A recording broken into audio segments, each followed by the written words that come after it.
Hi, my name is Dan.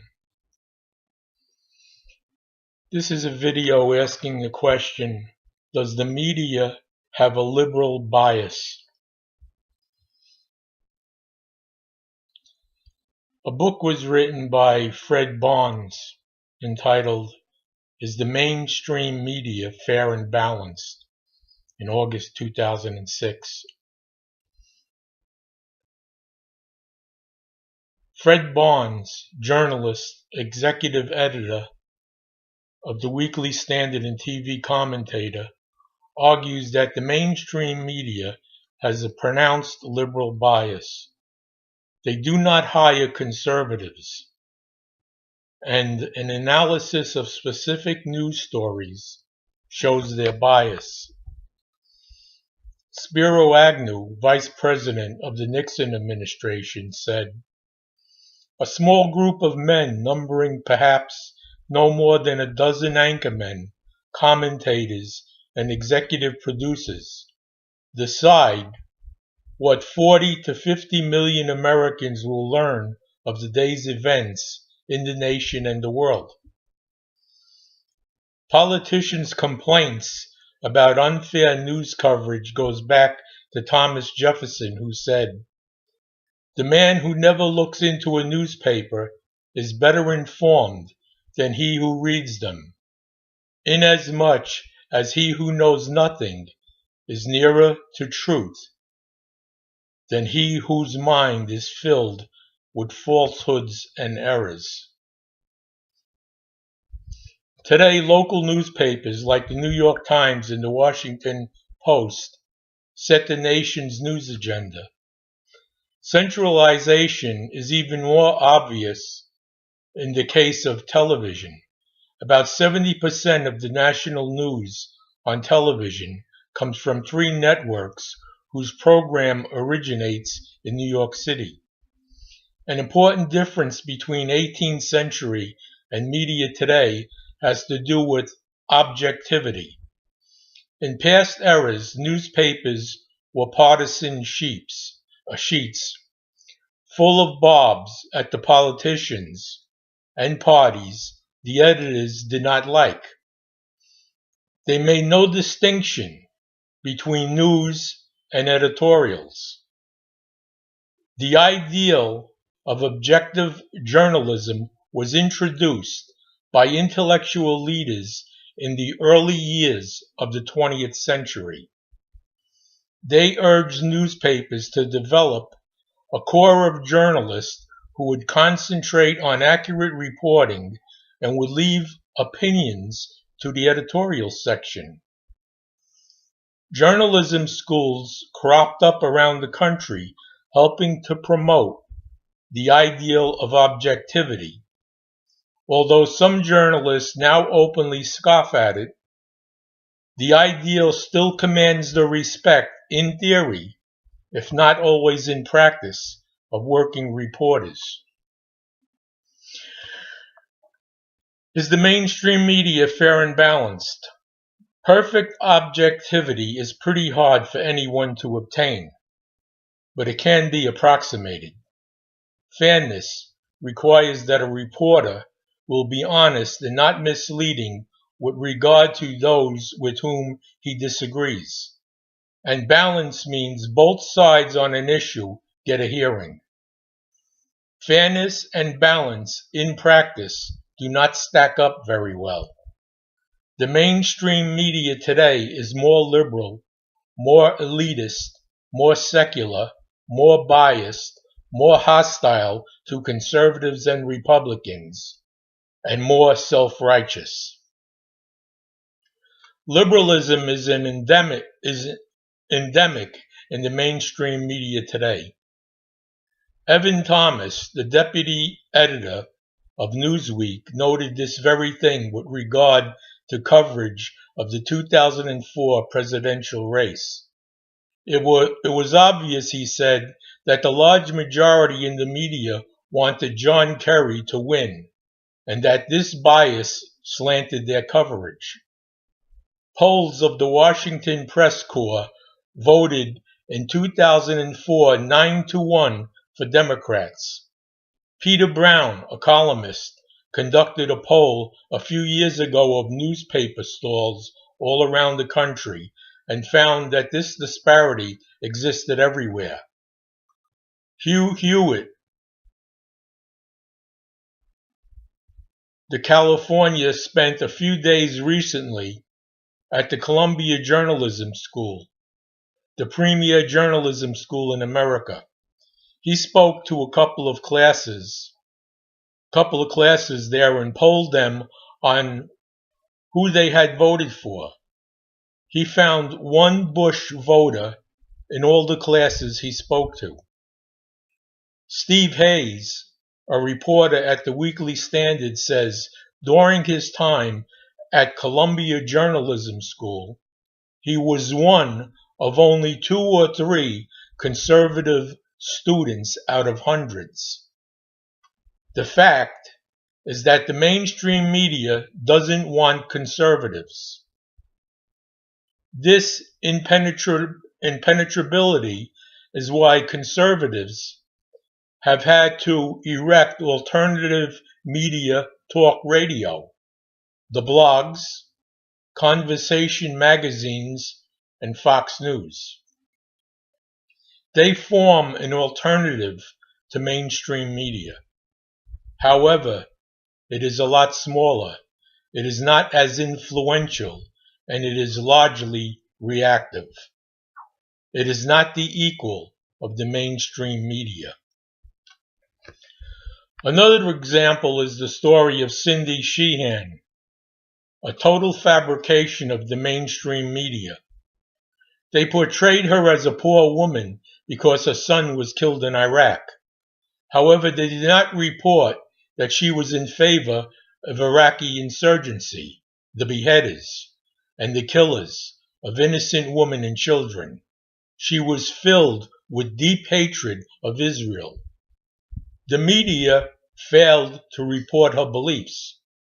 To see how distorted the mainstream media coverage of the world, you can compare its coverage to the Valerie Plame leak story with its coverage of the NSA surveillance leak story.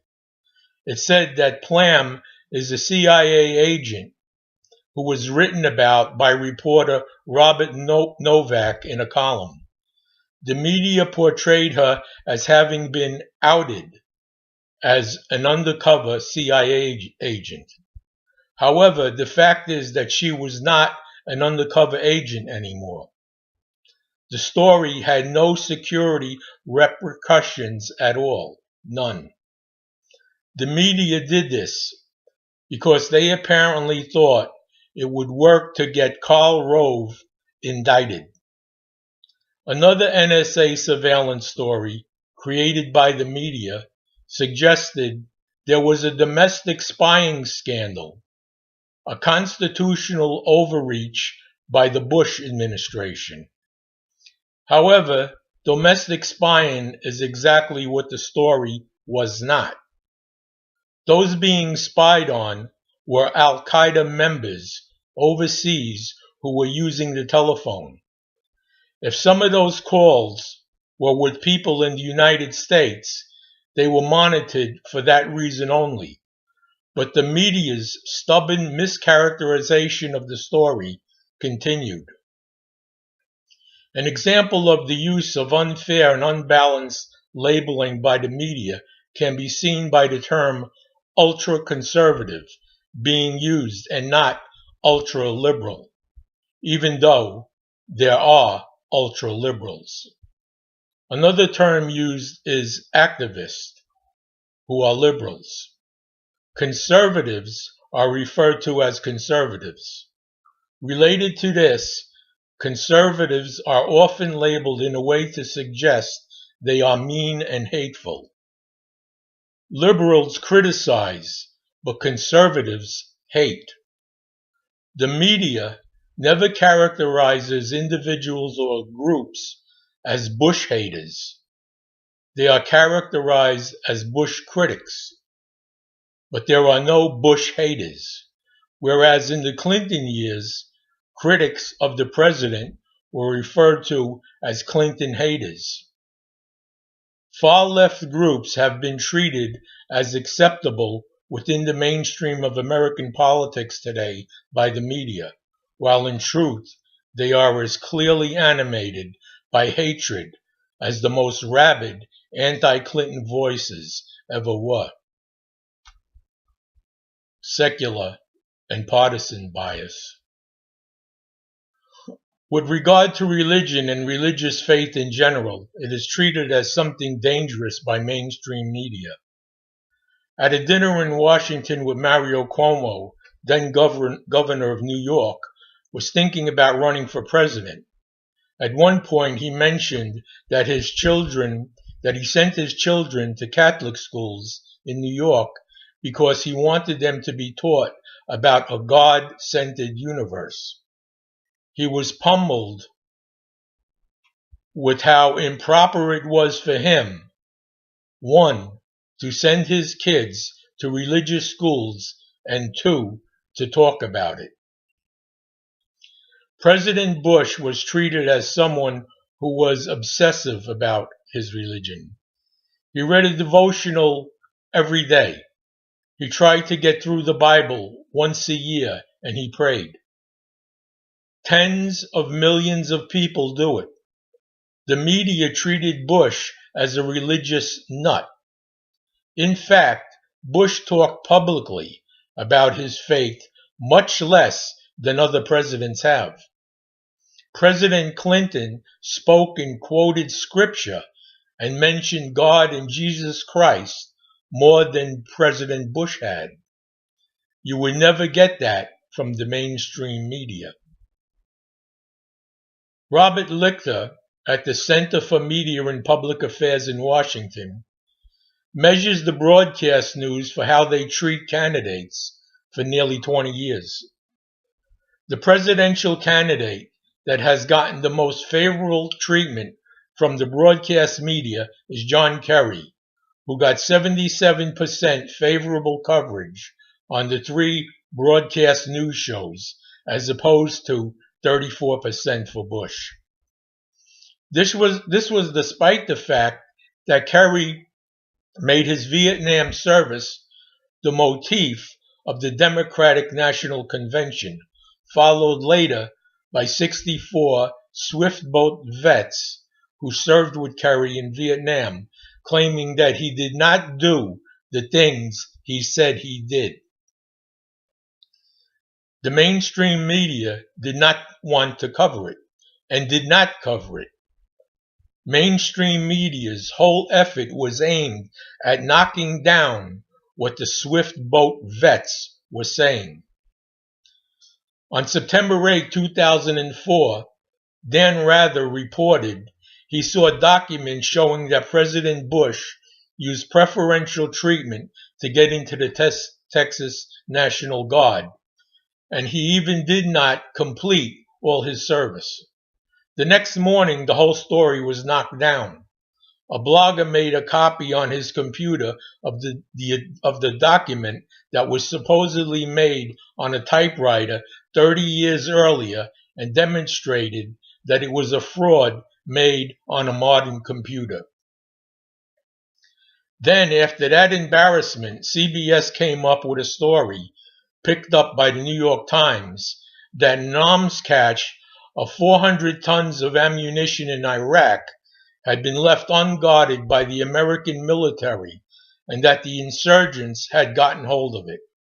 It turned out that they did not know whether the insurgents had gotten the ammunition or not, or whether indeed the American military had possession of it. It was about a week before the election that the major news organizations broke their unsubstantiated story. They did it to defeat Bush for re-election. So does the media have a liberal bias?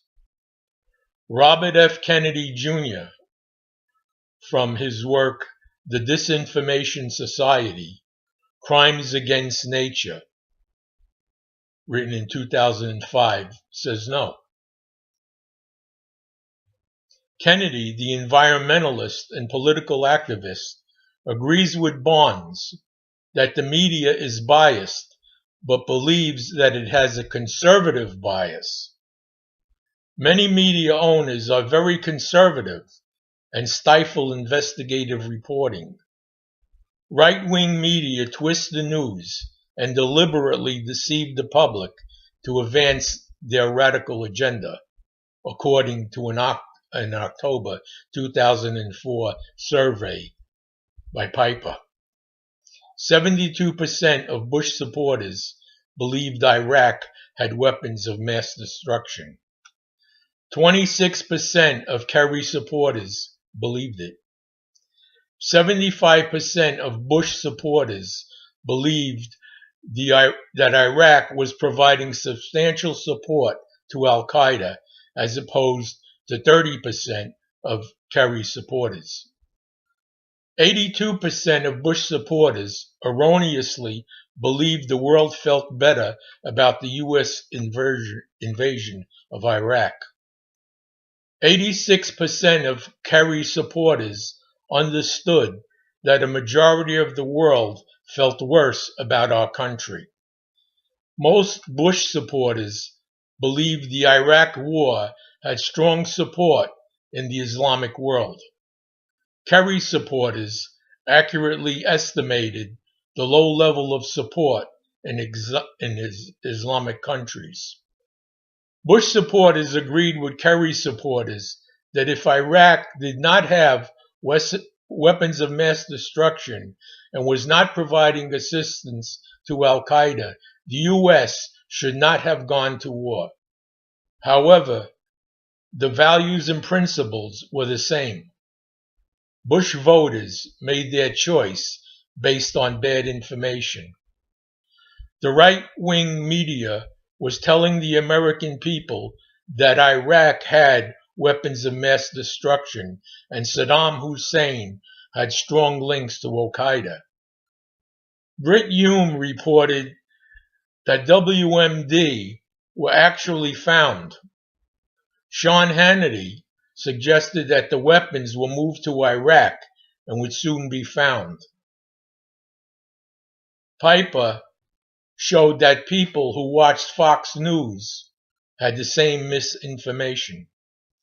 Unfortunately for John Kerry, most people got their news from Fox. Sinclair Broadcast Group, one of the nation's largest TV franchises. Sinclair forced its stations to broadcast spots pledging support for President Bush. 62 TV stations broadcasted their erroneous and blatantly biased documentary about John Kerry's war record. Americans are also getting misinformation on talk radio, which is dominated by the extreme right. 22% of the people received their news from talk radio. 15 million from Rush Limbaugh. In the top 45 AM radio stations, people get 310 hours of conservative for every 5 hours of liberal talk. All talk show hosts are right-wing radicals, namely Rush Limbaugh, Sean Hannity, Michael Savage, Oliver North, G. Gordon Liddy, Bill O'Reilly, and Michael Reagan. While this is happening, traditional corporately held media, CBS, NBC, ABC, and CNN, are doing little to remedy those wrong impressions. Instead, they are focusing on irrelevant stories that appeal to our interest in sex and celebrity gossip, thereby opting to entertain the public with semi-pornographic reality shows. The broadcast reporters participating in the presidential debates neglected to ask the candidates about the president's environmental record. They focused instead on abortion, gay marriage, and the personal faith of the candidates, It was an agenda that could have been conducted by Karl Rove. Where is that dreaded liberal bias that supposedly infects the American press? The erroneous impression that the American media have a liberal bias is itself a mark of the triumph of the right-wing propaganda machine. The consolidation of media ownership and its conservative drift are growing ever more severe. Clear Channel, the biggest owner of radio stations in the country, announced that Fox News will now supply its news feed to many of the company's 1,240 stations, further amplifying right-wing propaganda that most Americans now take for news. In the days leading up to the Iraq War, MSNBC fired one of television's last liberal voices, Phil Donahue. An internal menu revealed that Phil Donahue presented a difficult public face for NBC in a time of war. CBS retired Dan Rather, a lightning rod for right-wing wrath, which coincided with Tom Brokaw's retirement from NBC. He was replaced by Brian Williams. One of the conservative talking points in the election was that terrorists supported the candidacy of John Kerry. In May, CNN's Kelly Arena reported speculation that Al-Qaeda believes it has a better chance of winning in Iraq if John Kerry is in the White House. Every Wednesday morning, the leaders of 80 consecutive organizations meet in Washington in a boardroom. This radical cabal formulates policy with the Republican National Committee and the White House, developing talking points that go out to the conservative media via a sophisticated fax tree. Soon millions of Americans are hearing the same message from cable news commentators and thousands of talk jocks across America. This highly integrated network has given the right frightening power to disseminate its propaganda and has dramatically changed the way Americans get their information and formulate policy. This right-wing propaganda machine can quickly and indelibly brand Democratic candidates unfavorably. John Kerry as a flip-flopper, Al Gore as a liar. The machine is so powerful that it was able to orchestrate Clinton's impeachment despite the private and trivial nature of his crime, a lie about an extramarital tryst. In 2004 campaign, the so-called Swift Boat Veterans for Truth launched dishonest attacks which helped torpedo John Kerry's presidential ambitions. Furthermore, America's newspapers, like most other media outlets, are owned predominantly by Republican conservatives. Columnists who appear in most newspapers are conservatives, like Cal Thomas and George Will. Republican-owned newspapers often reprint misinformation from the right. During the debate over the Radio Act of 1927, Texas Congressman Luther Johnson warned Americans against the corporate and ideological consolidation of the national press that has now come to pass. He said that American thought and American politics will be largely at the mercy of those who operate these stations. He said, "For publicity is the most powerful weapon that can be wielded in a republic. And when a single selfish group is permitted to either tactically or otherwise acquire ownership and dominate these broadcasting stations throughout the country, then woe be to those who dare to differ with them. It will be impossible to compete with them in reaching the ears of the American people. When veteran journalist, former CBS News analyst Bill Moyers resigned as host of PBS's Now in December, he observed, "I think my peers in commercial television are talented and devoted journalists, but they've chosen to work in a corporate mainstream that trims their talent to fit the corporate nature of American life. You do not get rewarded for telling the hard truths about America in a profit-seeking environment." He said, "Don't have a vigilant, independent press whose interest is the American people." Moyers has elsewhere commented that the quality of journalism and the quality of democracy are inextricably joined.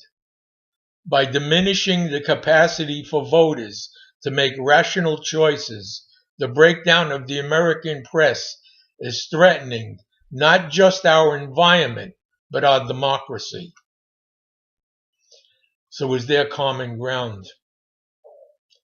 We can find critics on both the left and the right who agree that the media is biased. What divides such critics is the question of whether the bias is left-wing or right-wing. Defenders of the news media may bolster their own claim that bias is in the eye of the beholder, but the case may be that the news media are unfair to both sides. If that were true, however, it would seem to take some of the force out of the argument that the news media have a distinct ideological tilt at all.